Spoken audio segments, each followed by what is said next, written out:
Mobile की बात की, देश के करोड़ों युवा जो रील पर सारा दिन फील करते रहते हैं, उनको क्या मैसेज देंगे? कितना टाइम वेस्ट कर रहे हैं अपना वो लोग? रील देखने से अच्छा है अपने काम की चीजें देखिए। अगर आपको 2 घंटा मोबाइल चलाना है तो 2 घंटा की जगह 3 घंटा चलाओ, लेकिन आप स्पेसिफिक देखो। अगर आपको कोई मूवी देखनी है तो मूवी देखो। ये रील का मतलब क्या हो गया? अजनबी से मिलते जा रहे हैं, उसको खुद नहीं पता है कि इसके नीचे क्या करके स्क्रॉल करके आएगा, तो वो उससे कोई उसका याद नहीं होगा। जितनी छोटी छोटी चीजों को हम देखेंगे हमारी मेमोरी कमजोर होते जाएगी। तो ये इसके मेमोरी पे चीजों पे बहुत ज्यादा हो रहा है, क्योंकि रील देखने के बाद ना हम उसे रिकॉल नहीं कर पाते।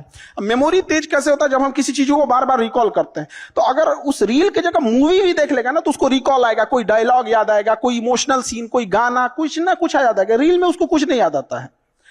आप ऐसे समझिए कि हमारा दिमाग कितना शॉर्ट कर दिया है ये सोशल मीडिया ने, कि 20 सेकंड के रील पे भी ना ऊपर लिखा होता है वेट फॉर इंड। 20 सेकंड के रीलवा पे लिखा है इंड के लिए इंतजार करो। बाप रे बाप। अच्छा, काफी लोगों का सवाल था कि हजारों स्टूडेंट्स आपसे करंट अफेयर पढ़ते हैं, खान सर अपडेट होने के लिए क्या क्या पढ़ते हैं?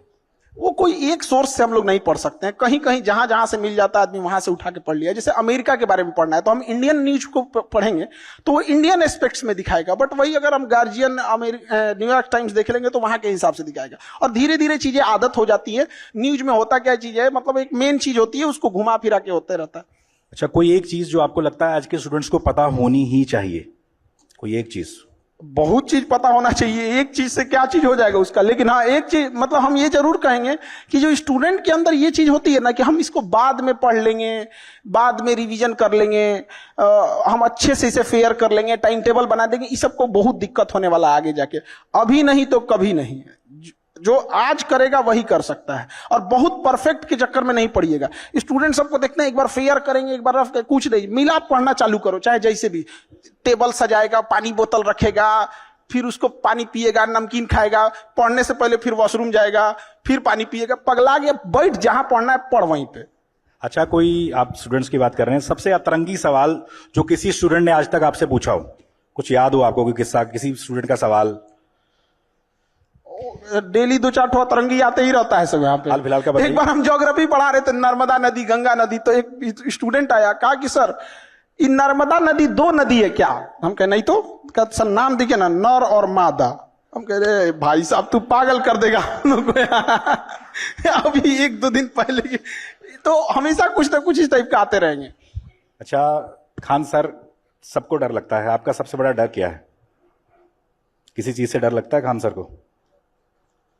अलग अलग फील्ड में डर होता है। जैसे एक कोई चीज का डर नहीं ना होता। जैसे मान के चलिए एजुकेशन में एक चीज का ये लगता है कि जिस हिसाब से धांधली हो रही है, सीटों का कहां से कहां सीट कौन किसको बेच दिया जाएगा, तो डर इस बात का लगता है कि उन बच्चों का क्या होगा। हम तो यहां लड़ते रह गए कि भाई वो होगा, अब यहाँ पे जिसको कंट्रोल करना है वो कंट्रोल ही नहीं कर रहा है। हम तो इसी भरोसे बैठे हैं कि बीपीएससी हो जाए, यूपीएससी हो जाए, एसएससी हो, रेलवे हो, एनटीए हो, ये सीटों को रिजर्व रखे, मजबूती से रखे, और हम बच्चों को पढ़ाएंगे और ये लोग करेंगे। अब पता चला हम यहाँ बच्चों को पढ़ाते हैं, इधर धांधी हो जाते, मैं किसके लिए सजू, मेरा पिया आनहर है।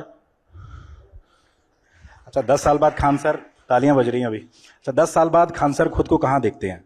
क्या क्या सपना है आपका जो आप सच करना चाहते हैं? हम लोग प्रेजेंट में जीते हैं, 10 साल बाद जिंदगी कहां होगी आज से 10 साल पहले किसी को नहीं पता था 2015 में कि 2025 में क्या हो जाएगा। तो बहुत ज्यादा का प्रोजेक्शन नहीं होना चाहिए।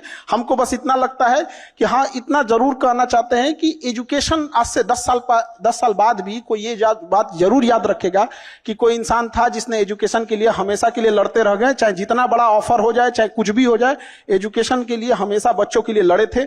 आज भी गवर्नमेंट से लड़ना कितना टफ होता है तो आप लोग को तो यहाँ देखते होंगे, वहां पे बच्चों के लिए तो लड़ते लड़ते आदमी तो हमेशा उन्हीं के लिए रहेगा। अच्छा, आपको लगता है कि भारत को जो रिस्पेक्ट अब दी जा रही है पहले नहीं मिलती थी? चूंकि आप टीचर हैं, क्या लगता है कि दुनिया में अब ज्यादा भारतीय पासपोर्ट की धाक की बड़ी है अब पहले से? पासपोर्ट का तो उतना नहीं कर सकते। एक चीज हम लोग को समझना पड़ेगा, ये जो अंग्रेज हैं सब ना, या दुनिया जो भी है, तो ये हम लोग का इतना बड़ा मार्केट है, 140 करोड़ लोग हैं, कि डरेंगे तो इनके बाप। नहीं तो जिस दिन हम लोग बहिष्कार कर देंगे ना, अभी हम लोग डरा नहीं पाए हैं, अभी वो खुदे डर रहा है। हम लोग डराना चालू नहीं किए। आज अगर हम अपना एंड्रॉइड बनाएं, अपना गूगल बनाएं, अपना फेसबुक बनाएं, तब उनको असली डर समझ में आएगा। अभी वो अपने से डर रहे थे कि भाई ये किसी दिन कुछ कर देगा यहाँ। और दूसरी बात कि भारत का जो छवि बढ़ा है वो ऑब्वियस भी बात बढ़ा है, लेकिन एक चीज और गौर करना पड़ेगा। आज से 10 साल पहले, 15 साल पहले किसी के पास इतना मोबाइल नहीं था जिसे पता चले कि रूस में प्रधानमंत्री का कैसे स्वागत हुआ, कैसे नहीं हुआ।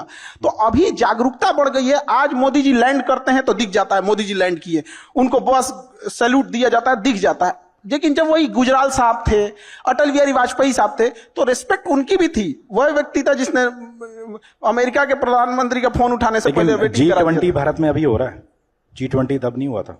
हाँ, G20 बहुत अच्छे से हम लोगों ने हैंडल किया। तो ऑब्वियस बात है कि हम लोग का ना फॉरेन पॉलिसी में बढ़ा है, बट थोड़ा सा गड़बड़ कहां हुआ है, आस पड़ोस में। आस पड़ोस में ये गड़बड़ हो गया ना कि हम लोग की छवि अलग टाइप की बनती गई है। थोड़ा जैसे बांग्लादेश, श्रीलंका, मालदीव, नेपाल, इलायची दाना बराबर देश हम लोग को, मतलब वो श्रीलंका, वो जिसके पास वो अपना जहाज नहीं था, वो मालदीव के पास, मालदीव के पास अपना जहाज नहीं था, उसके प्रधानमंत्री को आने के बाद वो धमकी दे रहा है हम लोग को। तो ये चीजें नहीं होनी चाहिए। अभी जो बाद में माफी भी मांग लिया उन्होंने, तो ये तो पूरा बर्बाद करके मारा। ये तो हम देश की बात कर रहे हैं। छोटे छोटे शहरों से भारत की ऐसा टैलेंट निकलता रहा है, भले वो महेंद्र सिंह धोनी हो, इस तरह के तमाम लोग, खान सर भी। तो आपको क्या लगता है जो छोटे छोटे शहरों में ऐसा रॉ टैलेंट हमारा बैठा हुआ है, उसको क्या मोटिवेशन देंगे, क्या बताना चाहेंगे कि भैया लगे रहो, कामयाबी मिलेगी? हर शहर में ऐसे लोग हैं। अब थोड़ा सा क्या होता है ना कि इंडिया में जो इंसान सक्सेस हो जाता है, लोगों को लगता है ये बहुत अलग किया होगा। एक आध नंबर से या थोड़े मोड़े चीजों से अगर चूक जाता है तो लोग इंडिया में ना उसको थोड़ा भी रिस्पेक्ट नहीं देते हैं। ये बहुत खराब लगता है। कोई कामयाब है तो इसका मतलब ये नहीं कि जो आपसे पीछे है वो आपके लायक नहीं है या आपसे कम जानता है। कभी कभी होता है कि मतलब उसके पीछे वाला बेटर उनसे ज्यादा बेटर जान रहा होता है। एक समय आएगा जब उसको भी लोग जानेंगे। तो थोड़ा बहुत वही कहते हैं कि लगे रहना चाहिए। कामयाबी एक दिन में नहीं मिलती है, लेकिन एक दिन तो जरूर मिलती है। चलिए, बिहार में चुनाव है और लोगों को जैसे पता लगा कि आपसे हम मिलने वाले, तो उन्होंने पूछा जरूर था हमसे कि आपको क्या लगता है प्रशांत किशोर जिस तरीके से गांव गांव जाकर मेहनत कर रहे हैं, मेहनत रंग लाएगी? भले सरकार ना बना पाए, आपको क्या लगता है कैसा काम कर रहे हैं प्रशांत किशोर? लोगों को जागरूक करना ये बहुत अच्छी चीज है। और एक व्यक्ति ने इतना हिम्मत दिखाया जो गांव गांव जाके पैदल चल रहा है। हम तो कहते हैं जागरूक ना करके कोई पैदलों चल के देखे कितना टफ होता है, गर्मी, बरसात, ठंडा। और क्या सिखा रहे हैं वो, लोगों को क्या कह रहे हैं, शिक्षा पे ध्यान दो, स्किल्ड पे ध्यान दो, यही सब चीज। ऐसा थोड़ी कर रहे हैं कि मतलब कोई गलत चीज सिखा रहे हैं। तो लोगों को जागरूक कर रहे हैं, बहुत अच्छा काम कर रहे हैं। उनको नतीजों में भी देखने को मिलेगा, उनको जरूर। अच्छा, कल को कहें कि भैया खान सर जुड़ जाओ हमारे साथ।